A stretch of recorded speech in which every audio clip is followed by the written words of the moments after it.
Hey guys, Wayne Irving here for Wayne's Homestead, and today I'm going to be making some Amish style sweet bread. Now this is not a how-to method, this is how I do it. You may have a different way and that's awesome, but this is the way that I enjoy my bread, so please follow along with me and we'll get started. Okay, what you will need for this bread is 6 cups of bread flour, 1/4 cup of vegetable oil, 2/3 cup of sugar, 2 cups of warm water, a tablespoon and a half of active dry yeast, a teaspoon and a half of salt. Okay, the next thing you want to do is proof your yeast. So take your 2 cups of warm water and put your sugar in there. Stir that up, let that sugar dissolve really good.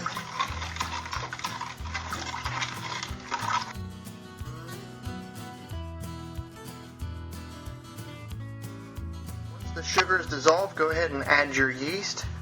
Give it just a little stir, it doesn't have to be stirred up completely. And then what you want to do is wait for the yeast to bloom or to proof. As you can see, the yeast has bloomed or it is proofed. It is now ready to be mixed all together. So what we're going to do is add the yeast to our mixing bowl. Now you don't have to have a stand mixer for this, but I have one, so I'm going to use it. Most of the old timers do it by hand, which is just fine, but I'm a little bit lazy and I like my stand mixer, so I'm going to go ahead and use it. So go ahead and pour your yeasty mixture into the bowl. Then you want to add your salt and your oil. And then what you want to do is add your flour a little bit at a time. So I'm going to go ahead and put that on stir. And we're going to add the flour a little bit at a time. If you add it too much, it'll bog the machine down. So what we're going to do is go ahead and just add it a little bit at a time.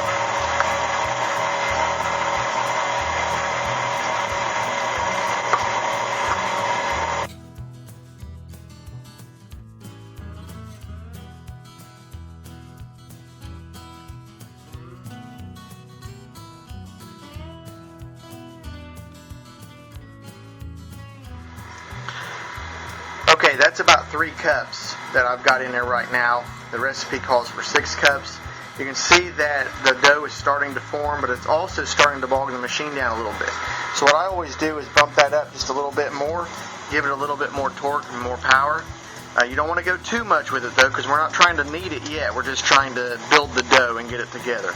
So what we're going to do now is add the rest of the flour, and then we will start kneading it.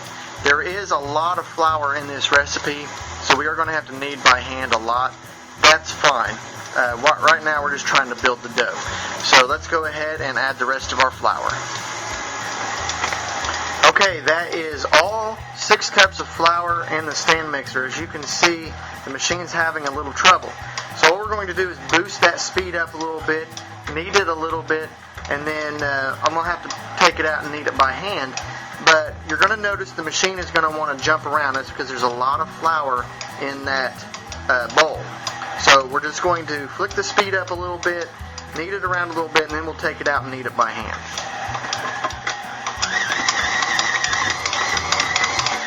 Okay, that is what we've got after we've kneaded it a little bit with the machine. But you see how the dough has pulled away from the bowl? That's how you know you've got it mixed right. When the dough starts pulling away from the bowl like that. Now, you're not going to get all of it off, of course, and everything is different. And this is still going to be really sticky. But as it starts pulling off, that's how you know it's been mixed right. So now what we're going to do is take this out of the bowl and knead it by hand. Okay, now we're going to start kneading by hand. The first thing you want to do is to put some flour down, because that dough is going to be really sticky. So we're going to just put some flour down. It is messy, but that's okay. Now we're going to go ahead and turn out the dough. And you can see right there where it has pulled away from the bowl really well. Now that's not going to get everything off, but there's not big clumps in here. That's what you want to see.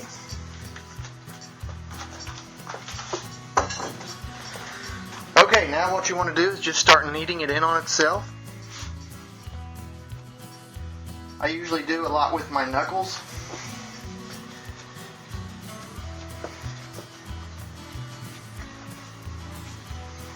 Do this for about 5 minutes until your dough is really smooth, and then we will let it rise. Okay, the dough is pretty smooth now, so what I'm going to do is kind of just fold it in there at the bottom, roll it over,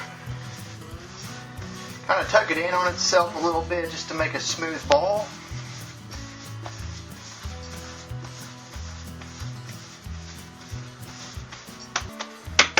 Then we'll get it into a bowl and let it rise for a couple hours. It needs to double in size, so let's go ahead and do that. Okay, we are going to use the same bowl that I used to mix it in. We're just going, what I did was put a little bit of vegetable oil around it, and I put it in upside down, wiggle it around a little bit, and then I bring it back out and put it back down in, wiggle it around a little bit. And then what we'll do now is put it in a warm place and wait.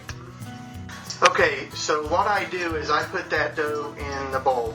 I'm going to cover it with a slightly damp tea towel. You can use plastic wrap if you want. I'm going to let this double in size. I usually put it up on top of a bookshelf where the air is warmer. Don't want it hot, but you want it warmer. And you want it to double in size. Now that could take an hour, that could take 2 hours, it could take a while. You just want to watch it because it has to double in size. I have tried to do this recipe before where it does not double in size, and it did not work for me as well as I wanted.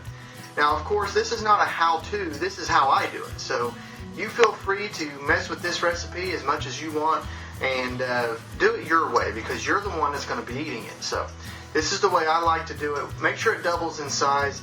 As soon as this doubles in size, we'll come back, we'll get it portioned out because this makes 2 loaves, and then we'll put it in the oven. But you have to let it rise another time, which doesn't take as long, but still it will be worth it, trust me. So we're going to let this double in size and then we'll be back. Okay, now that the dough has doubled in size, we want to turn it out and kind of punch it down. Now they use the word punch, but really you don't want to punch, you just kind of want to push the air bubbles out just a little bit. Use your knuckles. And you kind of want to evenly space it out here, because what we're going to do is we're going to cut it in half. Now you can use a scale, but really just eyeball it. Eyeballing it will work just fine.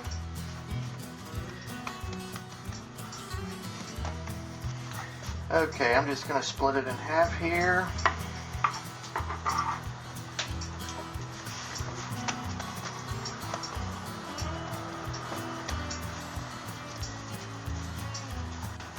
Okay, split them in half and try to get it into 2 separate pieces that are as even as possible in weight. You're not going to get them exactly unless you use a scale, like I said, but I've got a scale, I just don't want to drag it out right now. So what we're going to do is focus on one at a time, and what I like to do is just kind of knead it out a little bit, and instead of making it into a loaf, I'll spread it out the same width of my loaf pan here, and I'll spread it out as evenly as possible.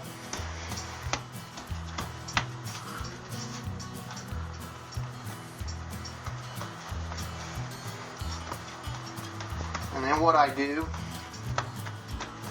is I will roll it.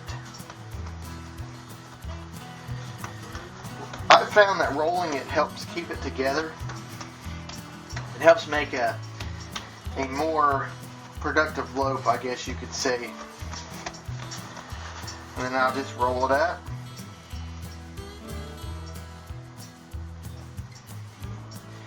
And then put it into a greased loaf pan. You probably can't see that on the camera, but I've got vegetable oil very lightly around that, and then just place it in. Do the exact same thing with the other one, and then we'll be back. Okay, once I have rolled the dough, I put them in my loaf pans. Now I'm going to wait for the dough to rise again. usually about an inch above the pan, above the loaf pan. Probably going to take about an hour, and it is worth it because you want to make sure that they rise again. About 45 minutes in, if you notice that it is going to be about an hour and it's going to be really good, then what you want to do is preheat your oven to 350. But I wouldn't do that now. I would do it about 45 minutes in. So what we're going to do is now wait, and then we'll move on with the next step. Okay, once your bread has risen in the bread pans, what you want to do now is coat the top of it with egg wash. Now, egg wash is just 1 egg yolk and 1 tablespoon of water. What that'll do is give it a caramelization on the top, a good crust. You don't absolutely have to do this. This is completely up to you. I like to do it because I like the texture that it gives. So what we're going to do now is coat the top, and then we'll move on to the next step. Okay, both loaves have been coated in the egg wash. There's only one other thing that I do, and a lot of people don't do this, but I do it. I feel it helps out the texture of the bread, is I take a knife and I slice 3 little slices right across each loaf. It helps to let steam out. Now, again, you don't absolutely have to do this. And we're not trying to dig way far down in there. We're just trying to give it 3 thin slices. Some people take 1 slice and go right down the middle. That's your preference.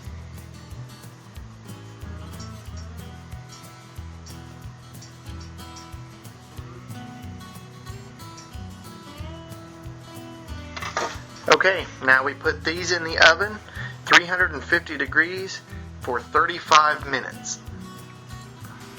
So what you want to do is you want to take your bread, turn it out, try not to burn yourself.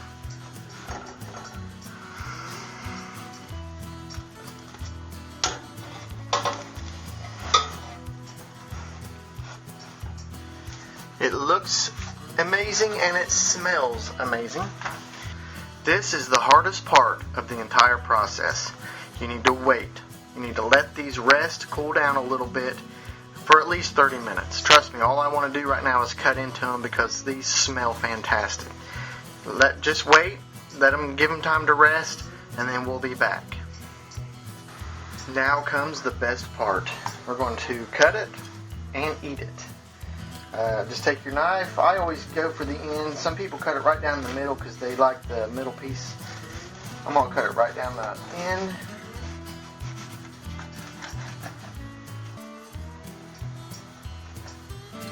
And looky there. Beautiful. So what we're going to do now, you can't have fresh, warm bread without butter. Spread some butter on it. Then we are going to do the taste test.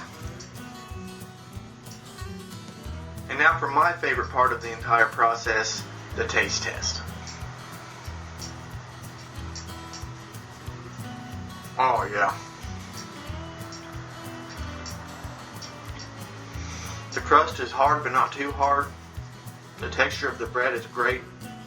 You can really taste the sweetness of it. It's a lot different than just a regular loaf of bread. That's fantastic. I'm going to take another bite. Oh man. That is so good it'll make you want to smack a monkey. Don't do it though. You will get arrested. Trust me. Anyway, that is how I make my Amish style sweetbread. Feel free to use it. Feel free to tinker with it. Make it your own. You're the one that has to eat it. But I want to thank you guys for watching. My name is Wayne Irving. Thank you for watching Wayne's Homestead, and I'll talk to you next time. Oh yeah.